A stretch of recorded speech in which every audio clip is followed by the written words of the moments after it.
espiritual con lo inmaterial podría ser en realidad la cuna del pensamiento materialista? Exactamente, y de eso va el análisis de hoy. Nos vamos a meter a fondo en un artículo que de verdad lo pone todo patas arriba. Se titula Nuevas aperturas en la relación entre teología y filosofía, de un antropólogo religioso llamado Safa Katzmath. Y su tesis es una bomba. Los mitos de creación más antiguos, esos que creemos conocer, no hablan de un Dios que dice hágase la luz y ya. Hablan de recetas, de ingredientes, hablan de materia pura y dura, de tierra, de agua, de fuego y, sobre todo, de sangre y sacrificios. Es un planteamiento que dinamita la dicotomía clásica. Katma sostiene que esa separación que hacemos entre idealismo, donde la idea crea la materia, y materialismo, donde la materia precede a la idea, es una invención muy posterior, muy europea y, en el fondo, muy simple.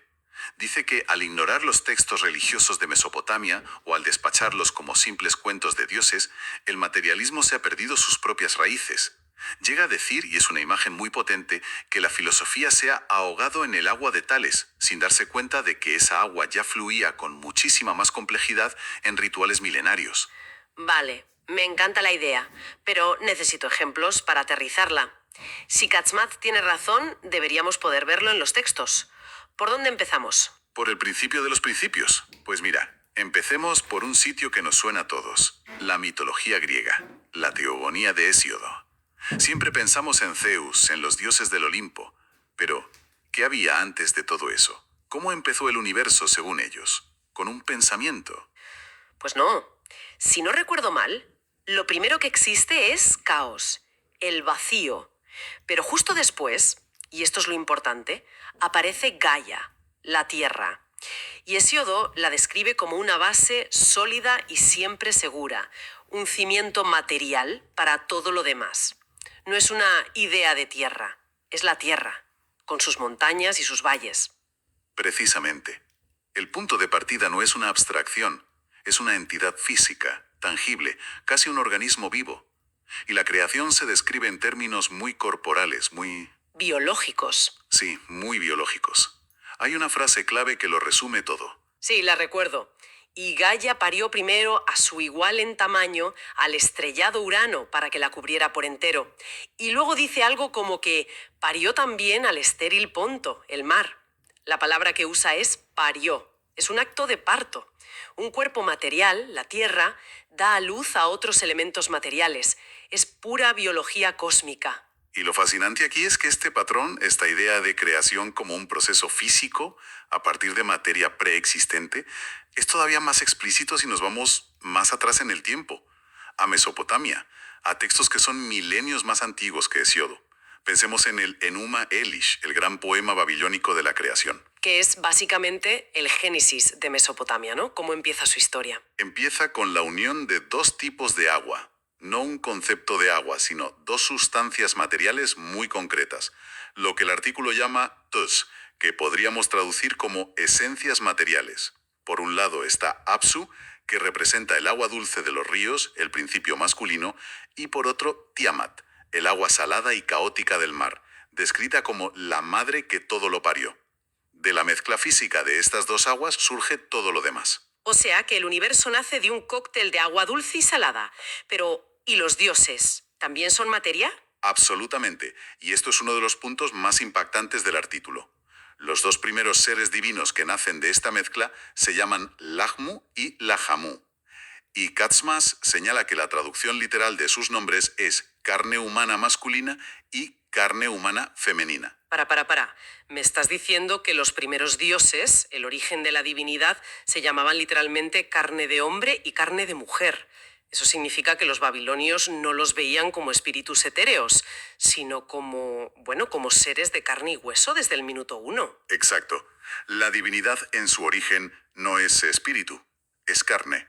Nace de la mezcla de dos fluidos. Y esto nos devuelve a la crítica sobre la filosofía. Durante siglos hemos venerado a Tales de Mileto por decir que el arqué, el principio de todo, es el agua. Pero lo que hizo Tales fue coger esta complejísima cosmogonía mesopotámica con sus diferentes tipos de agua para diferentes rituales, usaban agua fría del río para purificar en los sacrificios y agua caliente y salada para cocinar la carne del animal sacrificado en un caldero, y lo simplificó todo en una sola frase abstracta. Fue un acto de desencantamiento, por así decirlo. Tomó una historia sagrada llena de rituales y materia y lo convirtió en una fórmula casi científica. Entiendo. El agua ya estaba allí, pero Tales le quitó los dioses y los rituales. Vale, lo del agua y la tierra como base material queda claro, pero el artículo decía que la cosa se ponía más visceral. Hablaba de sacrificios. Aquí es donde la tesis de Gazmaz se vuelve realmente potente, y la verdad bastante oscura. Sostiene que en muchísimas de estas cosmogonías la creación no surge de elementos pasivos, sino que exige un acto de violencia.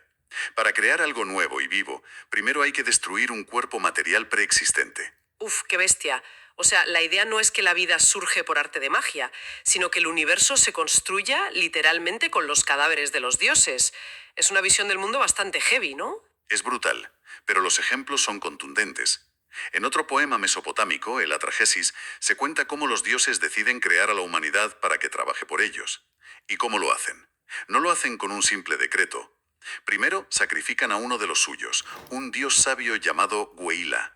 Luego amasan arcilla y la mezclan con la carne y la sangre del dios sacrificado. Es como una receta de cocina, pero increíblemente macabra. No es hágase el hombre, es toma 2 partes de arcilla y una de sangre de Dios, y amasa bien. Exactamente. La humanidad está hecha de materia divina y materia terrenal, mezcladas físicamente. Y en el Enuma Elish, que mencionamos antes, ocurre lo mismo a escala cósmica. La diosa madre Tiamat, el agua salada, se revela y hay una guerra celestial. El dios Marduk la derrota, la mata y parte su cadáver en 2. Con una mitad crea el cielo y con la otra mitad la tierra. La arquitectura del cosmos está hecha de los restos de un cuerpo. Es increíble. ¿Y este patrón se queda en Mesopotamia o lo vemos en otros sitios? Se repite por todas partes. En el Avesta, el libro sagrado del zoroastrismo persa, se cuenta que todas las plantas y los animales nacen del cuerpo del buey primordial tras su sacrificio. No es una metáfora, es un tótem, una fuerza material cuya muerte fertiliza el mundo. Incluso hay un pasaje escalofriante sobre un ritual llamado Tifón de Invierno Negro, donde se especifica que para la creación no solo se sacrifican animales, sino también las mejores semillas de los humanos. Y el texto es muy explícito. Debían ser personas físicamente perfectas, sin defectos como jorobas o dientes podridos. La materia prima para la creación debía ser de la más alta calidad. Para crear lo perfecto hay que destruir lo perfecto. Es una lógica terrible pero fascinante. Y esto me lleva a una de las ideas que más me voló la cabeza del artículo, la conexión de todo esto con nuestro calendario. La hipótesis sobre los días de la semana. Es una de las propuestas más arriesgadas de Casmás, pero encaja con su lógica. Él sugiere que los días sagrados de la semana en diferentes religiones, el viernes para los musulmanes, el sábado para los judíos, el domingo para los cristianos, podrían ser un vestigio de un pacto de creación original de 7 días, donde cada día la comunidad sacrificaba a un dios totémico diferente. Espera un momento. ¿Me estás diciendo que el descanso de Dios el 7º día, el sábado, podría ser una especie de eufemismo de que ese día le tocaba a él ser el sacrificado? Esa es la interpretación radical que propone. No sería un descanso por fatiga, sino el descanso eterno de la víctima. El acto de respeto de la comunidad consistiría en no trabajar y sobre todo en no consumir la carne de su propio Dios ese día. El mandamiento de no harás ningún trabajo sería una forma de duelo ritual. Cambia por completo la imagen del Génesis. La cambian por completo. Es que pasamos de un Dios arquitecto que se toma un día libre a un Dios que es la víctima final de su propia creación. Es alucinante. Entonces, si todo el cosmos y la vida en general nacen de esta materia y estos sacrificios, ¿qué pasa con la creación del ser humano por excelencia? ¿Qué pasa con Adán? Cada cultura tenía su propia receta para fabricarlo. Receta es la palabra perfecta. El artículo analiza varias tradiciones y es como comparar libros de cocina. Cada uno usa ingredientes materiales distintos. Por ejemplo, el Musafi de Hay, el libro negro de los yazidíes, es súper directo. Dice que el ángel pavo real, Melectaus, creó a Adán a partir de los 4 elementos: tierra, agua, aire y fuego.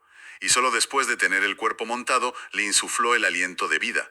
Pero la base, la escultura, es puramente material. Y el Génesis de la Biblia. Siempre he pensado en la imagen de Dios soplando vida en una figura de barro. De Sandes. Primero, el texto dice que el Espíritu de Dios se movía sobre la superficie de las aguas, lo que ya implica que la materia, el agua, existía antes de la creación activa. Y luego, efectivamente, forma a Adán del polvo de la tierra.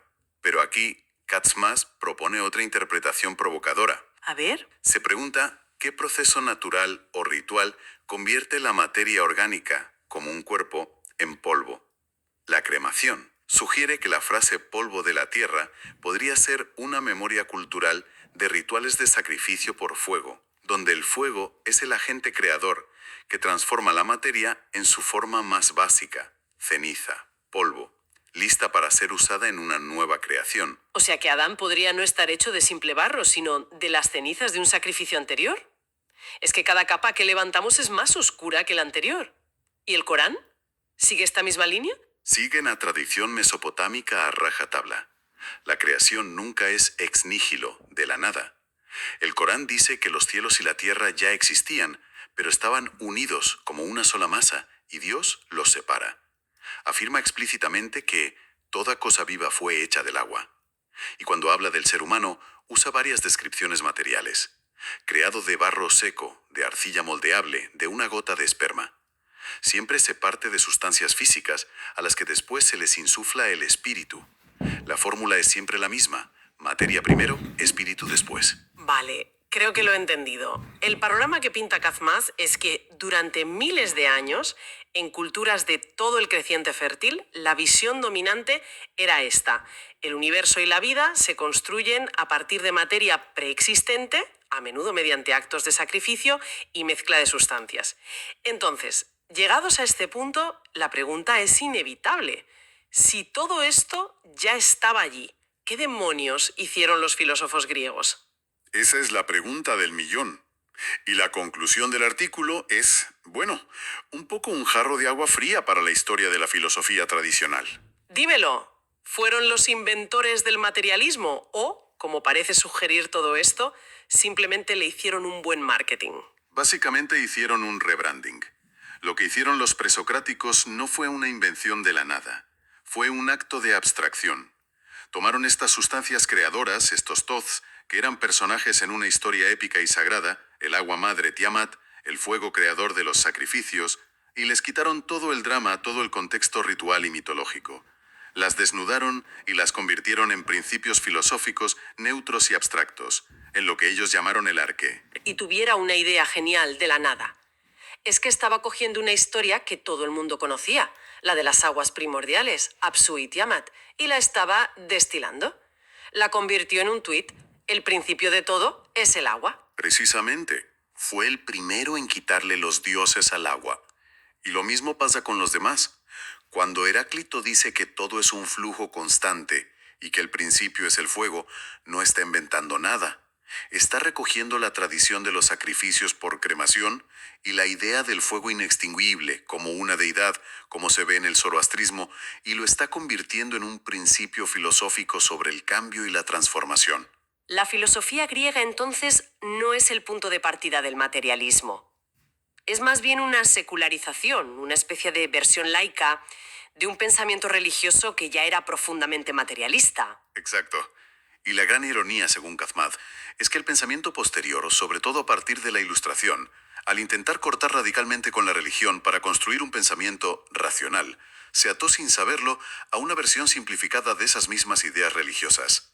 Se quedó atrapado en una falsa pelea entre idealismo y materialismo que en el mundo antiguo no tenía ningún sentido, porque para ellos lo material era sagrado. Madre mía. O sea que, resumiendo, el análisis de este artículo nos obliga a darle la vuelta a la tortilla.